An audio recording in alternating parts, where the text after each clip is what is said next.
je crois que bao nyoso bandaki condamné nga bao bandaki boya makambo na bandaki loba. Les hommes no konange bininganga. Allez revoir mes vidéos. Je disais quoi à propos de ces trois scribes? Na bandaki loba ke Fulgence Muteba, Monsieur Fridolin Mbongo et l'abbé Cholé baza ba propagandiste ya lokuta. Aujourd'hui, vous me donnez raison. Vous me donnez raison. Nayebi Sabino, l'élection 2018, avant de commencer en 2018, en 2016, que Batoyo après dialogue à Senko, le quoi va se retrouver. Baebaki que Kabila aza facile à manipuler. Babimisa après signature à Senko le 31 décembre 2017 ou 2016 quelque chose comme ça. 2016. Non, le 31 décembre 2017. Bayebisa biso que le premier ministre Oyo akozala nommé par Joseph Kabila, bango bazana kombo ya premier ministre. Et si Kabila n'accepte pas de nommer le premier ministre, Oyo kombo batikela bango et pas Etienne Tshisekedi, bako appliquer plan B. Loko Kabila zaki lenga, Kabila zombongo, apesa bango, anoma Bruno Tshibala nanko. Ti le longa na yo, batikala ko bimisela biso plan B te. Batikala ko lakisa biso comme premier ministre te. Bruno Tshibala sala une année. Ti ba organiser l'élection en 2018. Tant que ba organiser l'élection en 2018, la même église et les mêmes personnes babimi lisusu. Ba lobi que résultat o ezala qui proclamé par Corneille Nangaa. Eza résultat ya lokuta. Le résultat n'était pas conforme à la vérité des urnes. Wana maloba na bango. Ba pousser même Martin Fayulu pour aller à la cour constitutionnelle. À même recours. Martin Fayulu est allé à la cour constitutionnelle. Na carton il y a les coques, il y a savon les coques. Comme preuve, il y a 15 000 bureaux de vote. Akenda kuna koya. Batu na bango na plateau Jean-Marie Kassamba. Est-ce que beaucoup qui kolakisa biso vérité au bozanango? Il y a 62%. Balakisa vérité anate. Ti lelo balakisa vérité te.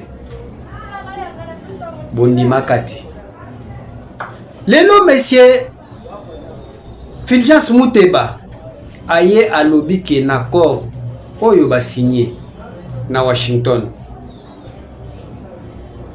Ba céder minéraux à Congo pour 99 ans. Manipulation. Tokendeka na calcul simple. Ndenge alobi ke ba céder régime et céder minéraux et dilapidango pour 90 ans. Tshisekedi a 61 ans si je ne m'abuse pas. Ce qui a eu minéré à Bradango pour 90 ans. C'est-à-dire que pour sauver le régime naï. Donc régime à Tshisekedi et kozala ti jusqu'à ce que Tshisekedi a kokokisa 150 ans. Donc Tshisekedi sera le premier président africain où a kosala na bokonzi 100 ans. D'après maloba ya Fulgence Muteba. Et vous nous prenez pour des cons?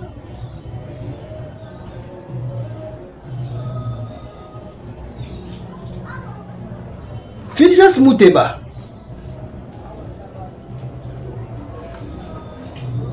alobi aza na mission prophétique. Naoki batu misusu bakomi na ba réseaux sociaux. Balobi ke régime wana bomoni église catholique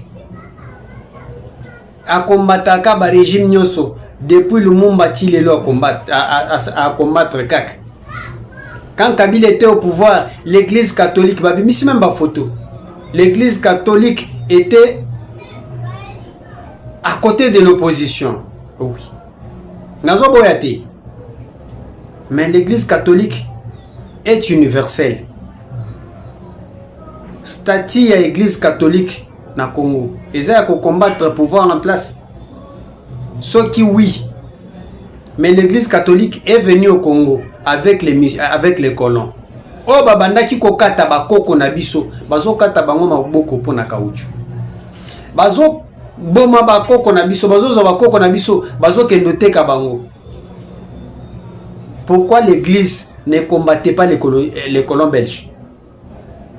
Baye ko bando combattre régime quand tant que tu indépendance, ndé baye dit que non il faut combattre les régimes. Mais oyo bande kona bango ba belge, les colons belges faisaient. Pourquoi ils se taisaient? Bakoki ko manipuler bisoti. Nous ne sommes pas manipulables. Je suis d'accord que Fulgence Mouteba critique l'accord. Mais moi j'ai l'accord. Nandimi ba preuve.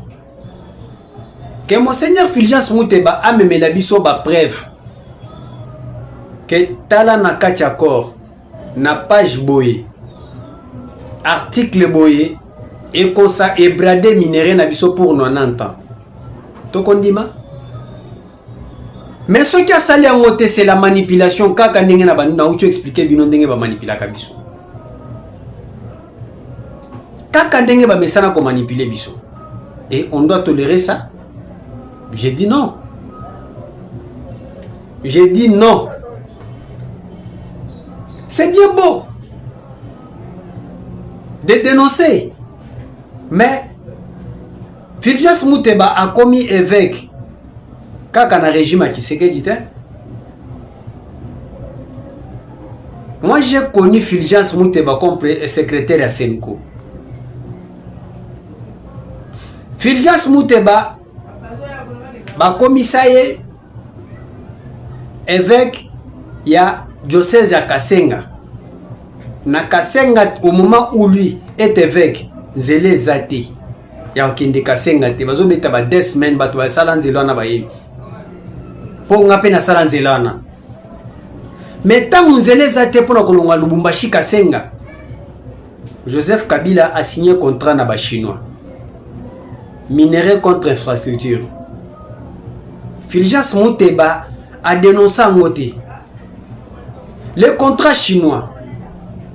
Nakacha contrat chinois. Et ça que les Chinois bazwa minerai na biso pour 10 ou 20 ou 30 ans comme ça. Sans koeba teneur ou quantité ya minerai au bazo zoité. Contre 8 milliards ou 5 milliards, quelque chose comme ça. Mais nakacha 5 milliards on est le kama bandeko. Congo tozwaka 800 millions. Selon rapport ya IGF. Nakacha 800 millions wana régime Kabila babenda 500 millions. 300 millions de batongela biso hôpital à 7 ya Njili. Nakacha 300 millions basaile biso le boulevard Lumumba. Nakacha 3 oyo ebeba nyonso et salata 10 ans. Na contrat chinois. Nakacha contrat chinois. Batongela biso.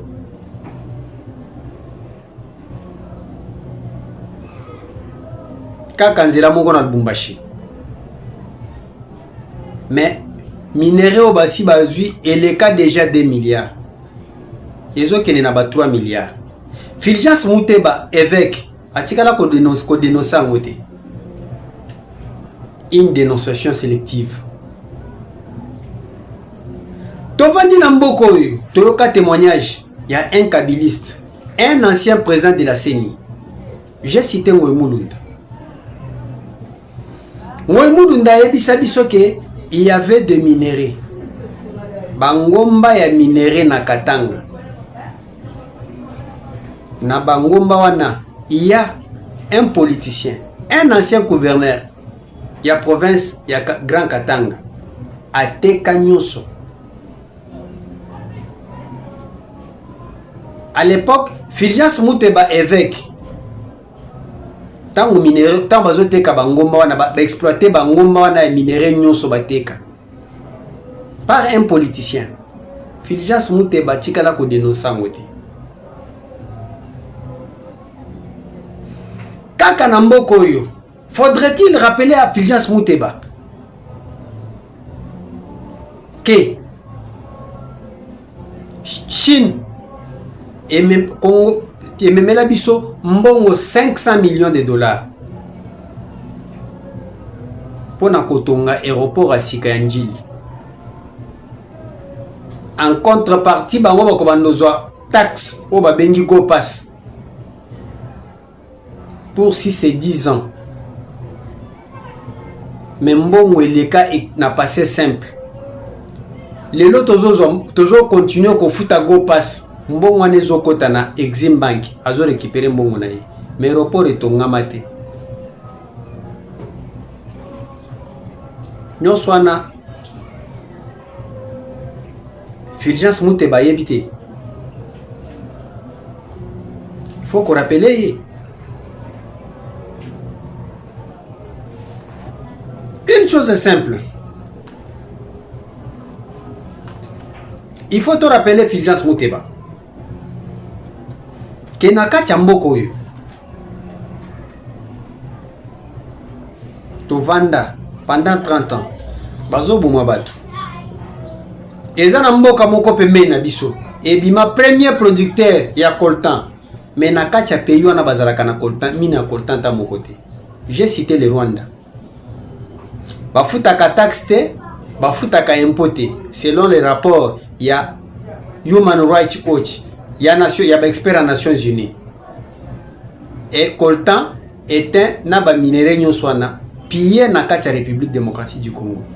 Mboka oya Fulgence Mouteba. Peut-on parler du bradage, de l'exploitation illicite? Otokope sa yango komboni. Mais Fulgence Mouteba tikala ko dénoncer ngote.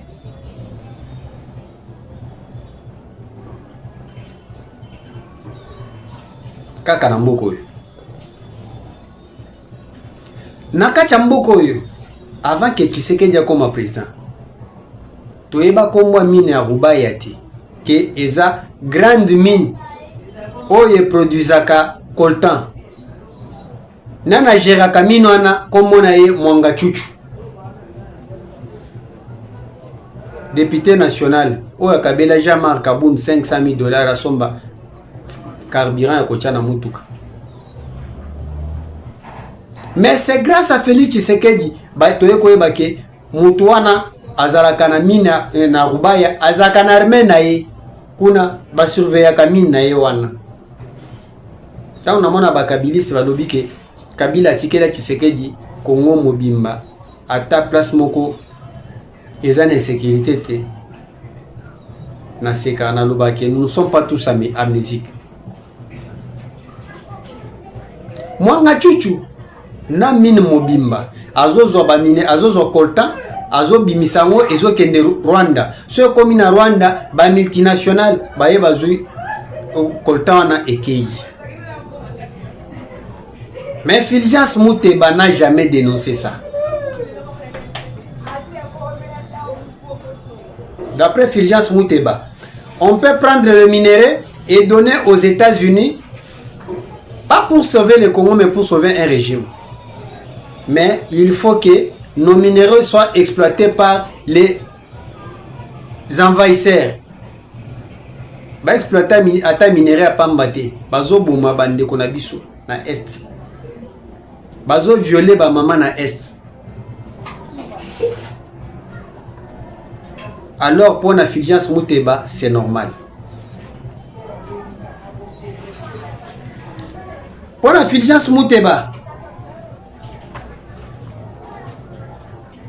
alobike bazumine na biso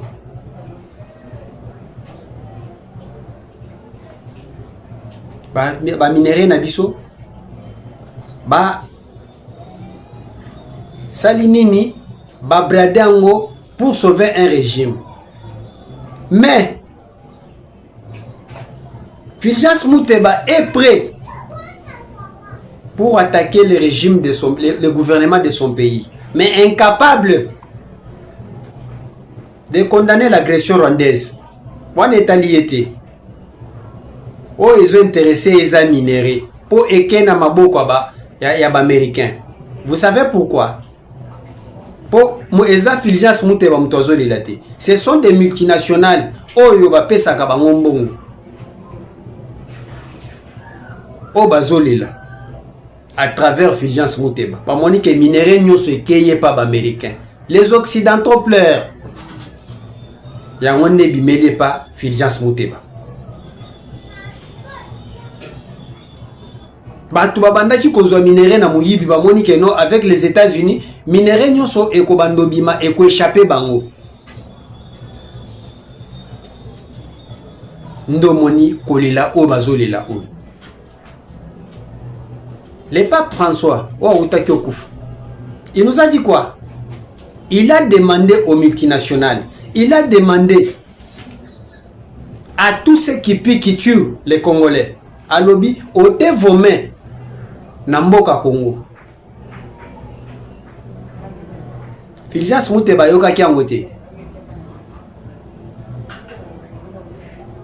Les noces apostoliques na Lubumbashi, abenda bango matoi, ayebisa bango bote ya liloba ya Nzambe wane kotati epana bango. Aujourd'hui, moi qui vous parle, je suis un chrétien catholique, mais na katia cathédrale oyo Fulgence Mouteba tei kaka ba chrétien bazana kachwana. La mission prophétique c'est de l'église catholique en premier lieu, c'est enseigner la bonne nouvelle de Dieu. Mais ce pays et ce continent méritent d'être respectés et écoutés. Ils méritent espace et attention. Retirez vos mains de la République démocratique de Congo. Retirez vos mains de l'Afrique. Cessez d'étouffer l'Afrique. Elle n'est pas une mine à exploiter, ni une terre dévalisée. Que l'Afrique soit protagoniste de son destin. Que le monde se souvienne des désastres commis au cours des siècles au détriment des populations locales et qu'il n'oublie pas ce pays ni ce continent. Que l'Afrique, sourire et espérance du monde, compte davantage, qu'on en parle davantage, qu'elle ait plus de poids et de représentation parmi les nations. Mais quand Kanakacha cathédrale Saint-Pierre et Paul, Oyo, Fulgence Mouteba bazali batuna kaka ba chrétien bazana katiwana. Pourquoi tosambelaka prière ya Vierge Marie bayebi na bango te? Pourquoi nous demandons à la Vierge Marie de prier pour nous? Combien bayebi na katia cathédrale wana?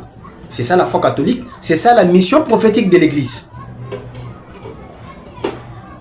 Il y a des chrétiens catholiques oyo bazana kacha meswana soki muto église de réveil a telemeli bango a telemi a tuni mais ces ana combien de parties ba yebi ata nombre ya partie à meste. Il y a des chrétiens catholiques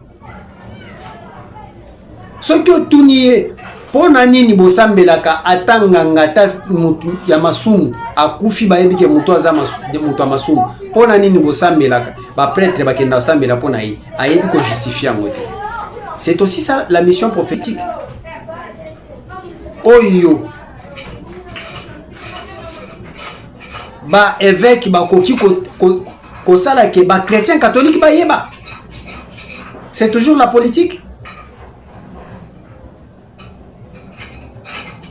To like vidéo, to aimer vidéo, to s'abonner na chaîne Abisso. To s'abonner na chaîne Abisso.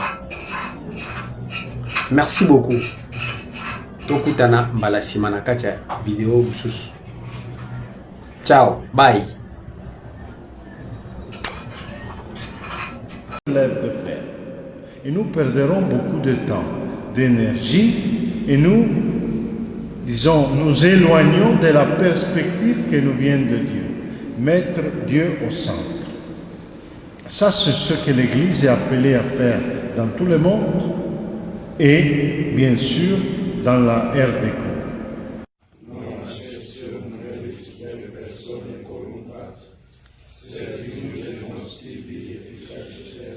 C'est le dernier jour de l'Assemblée plénière. Les évêques vont se réunir en plusieurs séances pour finaliser le dossier, les réflexions déjà initiées, approuver le message qu'ils sont en train d'écrire maintenant. Et c'est demain que ce message sera rendu public. Naturellement, le premier jour dans toutes les sessions épiscopales est consacré à l'analyse de la situation socio-pastorale qui implique aussi la situation sécuritaire, la situation sociopolitique. Vous confirmez qu'il y aura un message adressé? Je le confirme parce qu'ils l'ont décidé.